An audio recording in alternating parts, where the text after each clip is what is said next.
Lovely colors there from our studio audience. Nice spring colors over there, and spring is here. Hampton Roads loves warm weather. We love springtime. But now that that season is moving in and more of us are headed outdoors, so are four-legged friends and other animals. Well, that's why wildlife vets and animal rescue groups are bracing for a busy few months. I went to Newport News to find out how to help animals in trouble in today's What's Your Problem? We don't have any specific reason why it changes, but as soon as the temperatures rise above 65, so does the number of calls, so many does the number of bites. Atia Pope, Superintendent of Animal Services in Newport News, says the warm winter sped things up, with Hampton Roads now well into the busy season for stray dogs and cats. Are you surprised by the animals you see that don't have identification on them?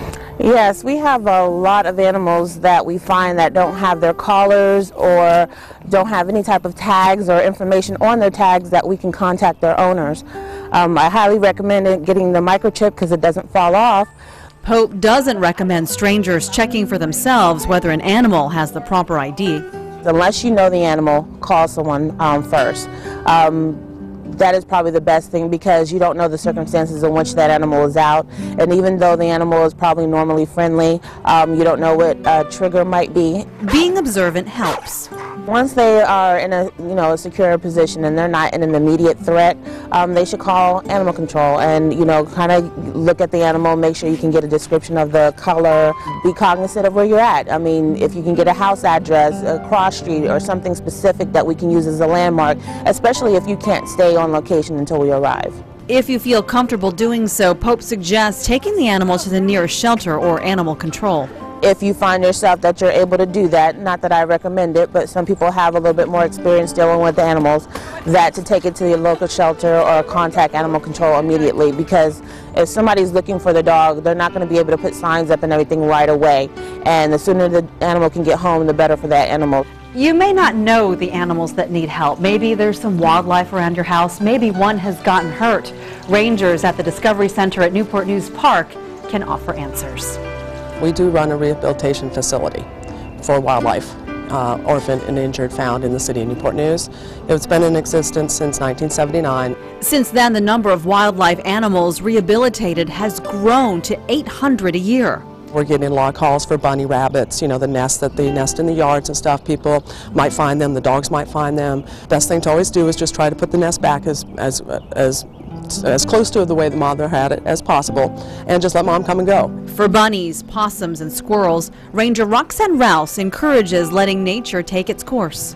If you have healthy animals, it's better to kind of just, leave them be. Rouse steps in when something goes wrong. The truly orphaned and the truly injured is what we get. You're protecting all the ones who can't protect themselves. Exactly. We're just trying to give them a second chance. We are a facility that people in Newport News that find animals that they just maybe even have a question if they need to be helped. We always suggest calling us first before you chase it down. If you have to chase it, typically you don't have to catch it and bring it to us. Once inside their rehab facility, rangers nurse the animals back to health and then back outside. It's great to look up and think, well, maybe that's one of mine, that's one of ours, or something like that as it's flying through. We're hearing a lot of ahs from the audience. Oh, yeah. Some great video put together by Pat Dowd, photojournalist, and I can see him on the roving camera today. So shout out as always to him for such great work. But you hear the tips from the experts, and it's important to reiterate it again. They urge you not to feed wild animals because otherwise they keep coming back for more. Well, and I've heard they don't even want you to feed your domestic animals outside. And they don't want to do that either because then the You're other laying out animals the buffet. will come back to your doorstep. So it's important to remember that. Just feed them inside. And for folks who are worried about the city lines, if you're in Hampton and the dog runs into Newport News, call animal control and they'll help you no matter where you are. Work it out. All right. Good answers to what's your problem. Thanks, Cheryl.